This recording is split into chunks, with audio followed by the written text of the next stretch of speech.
One nation one election bill Lok Sabha में पेश कर दिया गया है। हमारे साथ बात करने के लिए वरीय पत्रकार अरुण पांडे जी हैं। सर, जिस प्रकार से वन नेशन वन इलेक्शन को लेके जो बिल लोकसभा में पेश किया गया, ये कितना फ़ायदेमंद होगा देश के लिए, और इसको लेके विपक्ष जो है हाय तौबा मचाए हुए। ये संविधान का 129वां संशोधन के तहत बिल आज लोकसभा में पेश ही नहीं हुआ। बिल लोकसभा से एडॉप्ट कर लिया गया है। अब वो जेपीसी को चली गई है। सरकार ने ही ये पहल की थी कि जेपीसी को गया और वो 269 वोट्स पक्ष में मिले और 198 वोट भी खिलाफ मिला है। खैर वोटिंग कोई मतलब नहीं है। पहले ही से सरकार ने तय ही कर रखा था कि इस बिल को हम जेपीसी को भेजेंगे ताकि इस पर सभी दलों की एक आम सहमति बने, सर्वसम्मति बने, और संसद का जो अगला सत्र होगा उसमें ये बिल आएगा। और इसके बाद जो देश में पूरे देश में लोकसभा चुनाव के साथ विधानसभा के चुनाव भी होंगे। ये 1967 तक तो यही सिलसिला था। इसके बाद ये सिलसिला टूट गया और उसके बाद अब हर साल ही लगभग किसी न किसी राज्य में चुनाव होता है। कभी 2 राज्य में, 5 राज्य में, 8 राज्य में सिलसिला चल रहा है। तो प्रधानमंत्री का है कि भाई इसको तो राष्ट्र हित में ही नहीं है। इतना चुनाव खर्चीला हो गया है और पूरी राजनीतिक दलों की शक्ति इसी में लगी रहती है। तो एक बार चुनाव होगा तो खर्च भी घटेगा।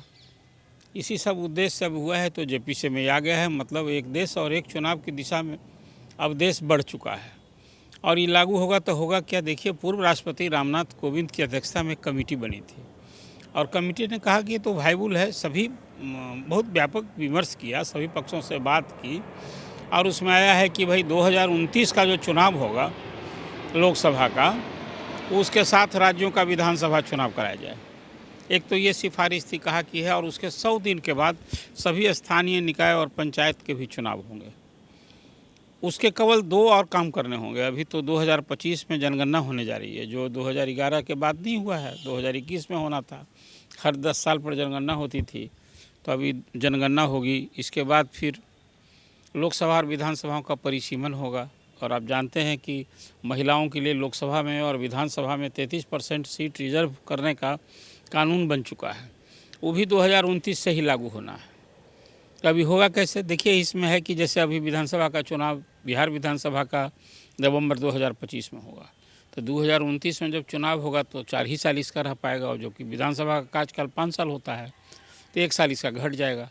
तो ये जो अभी संविधान संशोधन आया है 129 में, इसमें कई प्रोविज़न किए गए हैं कि जहाँ ज़रूरत होगा बढ़ाने का वहाँ हम साल 6 महीना बढ़ा देंगे, जहाँ घटाने का होगा घटा देंगे। तो सब एक उपराध हो जाएगी। एक तो ये है। दूसरा है कि बीच में ही विधानसभा भंग हो जाती है।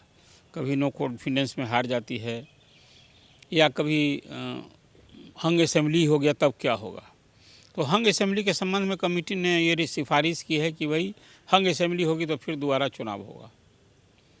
अब बीच में यदि विधानसभा भंग हो जाएगी तो जितना देर बचा रहेगा ना कार्यकाल, उतने दिन के लिए विधानसभा चुनाव होगा। तो कुछ ऐसा चीज़ एक हार्ड एंड फास्ट किया जा रहा है कि जिन राजनीतिक कारणों से भी यदि सरकार को गिराई जाती है, जो गिरता है तो सब रुकेगा ना। हर कोई जीत कर आता हो, चाहता है पूरे कार्यकाल रहें, तो ऐसी राजनीतिक परिस्थिति आती है। तो कुल मिला जुला कर देश में एक बड़ा बदलाव होगा और मुझे लगता है कि 2029 में जब ये चुनाव होगा तो देश की राजनीतिक फिजा कुछ और होगी। सीटों की संख्या, जैसे बिहार में 243 विधानसभा सीटें हैं, ये सीट लगभग लगता है 300 हो जाएगा। 40 लोकसभा सीट है, ये 60 हो जाएगा, 60-65 हो जाएगा। तो इसी तरह से पूरे देश भर में अभी 545 की सीट है, 544 की, ये 800 से 850 हो जाएगा। तो इस तरह से ये पूरा एक देश का स्वरूप बदलेगा, राजनीति बदलेगी। और कुल मिला जुला कर जो एक प्रधानमंत्री ने और उनके सहयोगी दलों ने आज समर्थन किया, लेकिन विपक्ष ने इसका विरोध किया और कहा कि भाई ये पूरा जो सरकार का मूव है, इससे संविधान का मूल ढांचा बदलने जा रही है। विधानसभा का कार्यकाल 5 साल होता है। कौन होती है सरकार जो इस तरह से कानून ला के जनादेश मिलता है 5 साल के लिए। तो विरोध भी था, लेकिन अब जब इसीलिए तो जेपीसी में भेजा गया है। तो कुल मिला जुला कर आज वन नेशन वन इलेक्शन फिर यदि सचमुच ये पहल होती है और तो अब 5 साल के बाद नहीं सामने साकार होता दिखेगा, तो निश्चित रूप से राजनीति, देश की राजनीति में एक बदलाव दिखेगा। और इस पहल का यदि आप मेरी व्यक्तिगत राय भी कहें तो मैं मानता हूं कि ये होना चाहिए। लेकिन इसको लेके विपक्ष जो है सर, आरजेडी हो या अन्य पार्टियां हो, उन्होंने सीधे तौर पे एक बड़ा आरोप लगाया कि एजुकेशन पे वन एजुकेशन होना चाहिए, स्वास्थ्य की जो प्रक्रिया है वो भी समान होना चाहिए, इसमें अंतर है, और कहीं ना कहीं भाजपा जो ये करवाना चाह रही है अलोकतांत्रिक है। नहीं तो लोकतांत्रिक नहीं, वो तो संविधान लोकतांत्रिक कहाँ से बोल रही है राजद? ये सारे विपक्ष का दल है कि संविधान के मूल ढांचे के खिलाफ है। जहाँ तक एक समान शिक्षा नीति, ये से अलग मुद्दा ना है। उदय नारायण चौधरी बोल फिर रहे हैं, कोई विपक्ष कोई को कोई बोले मैं विरोध फिर करना बात चाहिए। आपसे करें, आप इंडिविजुअल ये बात इतना व्यापक संदर्भ में बात कर रहे हैं, कोई व्यक्ति विशेष और व्यक्ति एक नेता का आप बयान पर बात कर रहे हैं। तो पार्टी के नेता हैं, पार्टी का अपना एक उनका अपनी राय होगी, लेकिन इसमें जो बोल रहे हैं कि एक समान शिक्षा होनी चाहिए, एक अलग इशू है।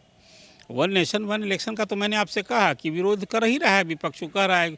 वो तो महिला आरक्षण का भी लोग विरोध कर रहे थे। राजद ने तो संसद में वो बिल को फाड़ दिया था, आप याद कीजिए, लालू यादव और शरद यादव थे उस समय। तो इस समय भी विरोध, जब आरक्षण 10% हुआ था उसका भी राजद संसद से सड़क तक विरोध किया था।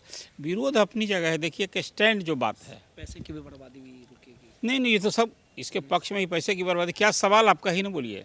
नहीं, अगर one nation one election bill ये तो पास मैंने कहा बिल ही पास तो। हो जाता है तो हाँ। कहीं ना कहीं देश के लिए हितकारी रहेगी। ये आप सवाल पूछ रहे हैं या आप क्या कर रहे हैं? सवाल ही ये पूछ तो रहे मैंने कहा ही आपसे, यही तो कहा कि करा जा रहा है कि चुनाव इतना खर्चीला हो गया है, एक साथ चुनाव होगा, एक वोटर लिस्ट पर ही अब चुनाव होगा।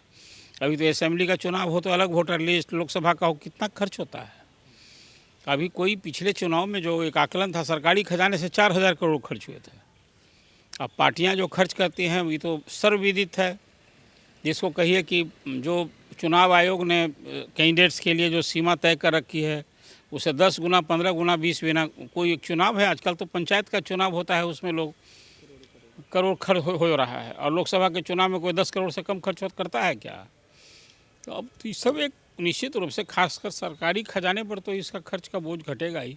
और अंततः चुनाव में जो खर्च हो रहा है वो यदि इधर लगे तो जन कल्याण में होगा, कुछ शिक्षा में, स्वास्थ्य में, लोगों के रोजगार के लिए ना अवसर बढ़ेंगे। अब राजनीतिक दल का विरोध, अपने तो ईवीएम का भी विरोध हो रहा है। अब वो याद कीजिए उन दिनों जब बैलेट पेपर चुनाव होता है, बिहार तो चुनावी हिंसा के लिए बदनाम रहा था।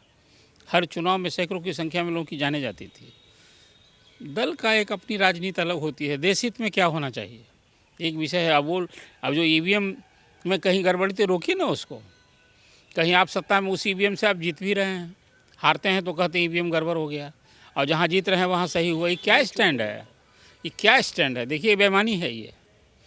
महाराष्ट्र में जीत गया, बीजेपी जीत गई तो बेईमानी हुआ, और जहाँ झारखंड में आप जीत गए तो वहाँ ईमानदारी हुई। ये क्या स्टैंड है? कोई उसी ईवीएम से गड़बड़ी कहीं करने वाले जो भ्रष्ट लोग हैं, जो बेईमान लोग हैं, उनके खिलाफ कार्रवाई कीजिए ना।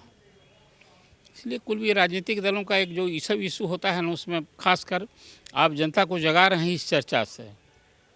बातें क्या होनी चाहिए एक बार आए ना खुलाई। देखिए राजनीतिक दल और उसके समर्थक तो उसी हिसाब से करेंगे, लेकिन देश हित उनके लिए भी है। आखिर ये सरकार के पास पैसे होंगे तो आप, ऐसा पैसा किसका है? पैसा हम आपकी गाड़ी कमाई जो आप टैक्स में देते हैं, तो कितना लुटाने का खर्च लुटाया जाएगा इससे। एक विषय है अभी आया है कि वन नेशन वन इलेक्शन होगा तो देश में ये बदलाव होगा। देखिए अभी तो 5 साल इसके लिए भी इंतजार करना होगा। चलिए, सीधे तौर पे वरीय पत्रकार अरुण पांडे जी थे और इन्होंने वन नेशन वन इलेक्शन को लेके ये कहा है कि अगर ये बिल पास होता है तो देश हित के लिए और कहीं ना कहीं इससे देश को फायदा होगा। सहयोगी अनिल के साथ रोहित यादव, दर्श न्यूज़, पटना।